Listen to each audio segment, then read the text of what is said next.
আমার মনে হয় ভালোবাসা প্রকাশের সবচেয়ে উত্তম মাধ্যম হচ্ছে ফুল। 6 মাস পর বাড়িতে আসছি। বাস থেকে নেমে সরাসরি চলে এলাম ফুলের দোকানে। অনেকে হয়তো বুঝতেই পারছেন ফুলের দোকানে কেন এসেছি। তোকে দেখেছি আমি হঠাৎ করে, তবু বলি, এতদিন পর এসেছি, সর্বপ্রথম তার সাথে তো দেখা করতেই হবে, ঝরে জমে আছে। আর এই জন্য ফুল তো লাগবেই। আমাকে একটা ফুল দিন তো। 2 টাকা দিয়ে তো ফুল পাওয়া যায় না। আচ্ছা, তোমার নাম কি? সেজান সাফা। তুমি কোথায় থাকো? কার জন্য নিবে? আম্মুর জন্য। কার জন্য?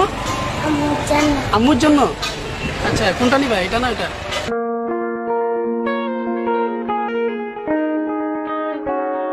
পিচিটা সত্যিই তো অনেক কিউট। সে 2 টাকা নিয়ে এসেছে ফুল কেনার জন্য, তার মাকে ফুল দিয়ে বলে। কিন্তু 2 টাকাতে কি আর ফুল পাওয়া যায়? তাই আমি নিজ থেকে তাকে একটি ফুল কিনে দিলাম। আমি যেখানে যাচ্ছিলাম সে নাকি আবার সেই পথেই যাচ্ছে, তাই ভাবলাম পিচিটাকে একটু এগিয়ে দিই।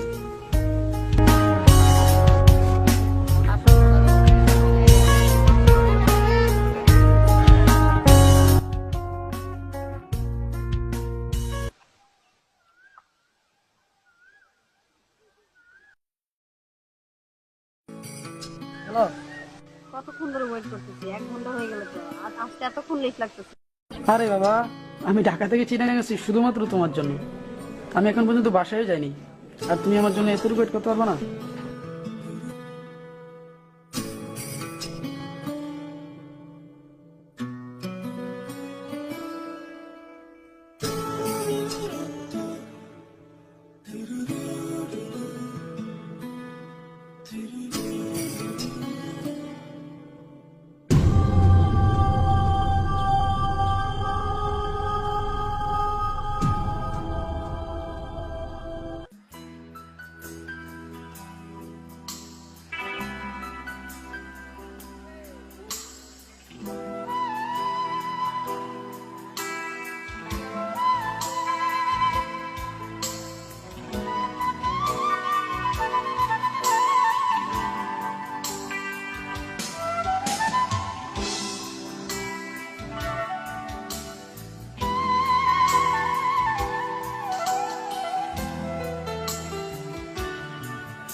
আজ ইচ্ছে করে তোমার কোলে একটু মাথা রাখি, এই হৃদয় খানি উজাড় করে মা বলে ডাকি।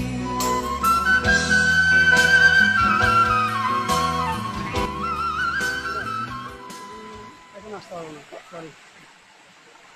হ্যাঁ, কোনো সমস্যা নাই, ভালো লাগতেছে না আমার। তুমি বাসা গেলো প্লিজ। না, কিছুই হয় নাই, ভালো লাগতেছে না আসলে।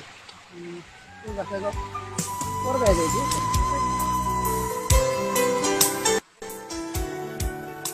ও মা,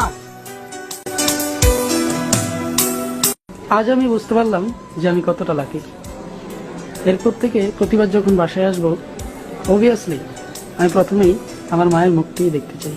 ওই আকাশে তারায় তারায় যায় যোজনা, ঝিরি ঝিরি কাপন তোলা উদাসী হাওয়া